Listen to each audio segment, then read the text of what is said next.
95 இந்த படம் பண்ணும்போது அரவிந்த் சாமி சார் வந்து அப்போ ரோஜா, பாம்பே, தளபதி படங்கள்லாம் பண்ணிட்டு வந்துட்டாங்க. அனுஹாசன் அவங்களுக்கு முதல் படம் அது. எல்லாமே ஒரு புதுசாக இருந்தது. இப்போ நாசர் சார் இருந்தார்.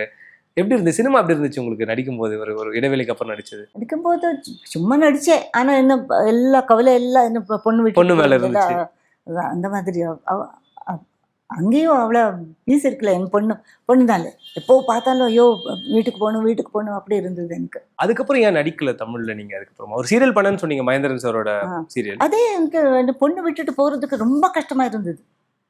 வேண்டான்னு அப்புறம் டிசைட் பண்ணிட்டேன். வாய்ப்புகள் வந்ததா? வந்து நீங்க வேணாம் மறுத்துட்டீங்களா? ரொம்ப பெரிய பெரிய இதெல்லாம் பேனர்ல எல்லாம் வந்தது.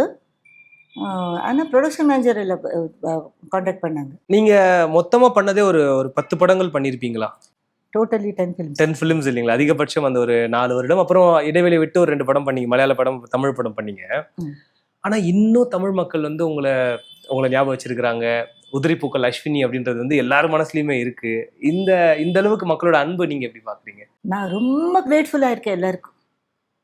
மகேந்திர சாருக்கு ரொம்ப கிரேட்ஃபுல்லாக இருக்கேன். எல்லாம் மகேந்திர சார்னால இது அந்த உதிரி பூக்கள் இல்லையா, அதுக்கு அவரே காரணம். தமிழ் ஆடியன்ஸுக்கு நான் ரொம்ப ரொம்ப ரொம்ப கிரேட்ஃபுல்லாக இருக்கேன்.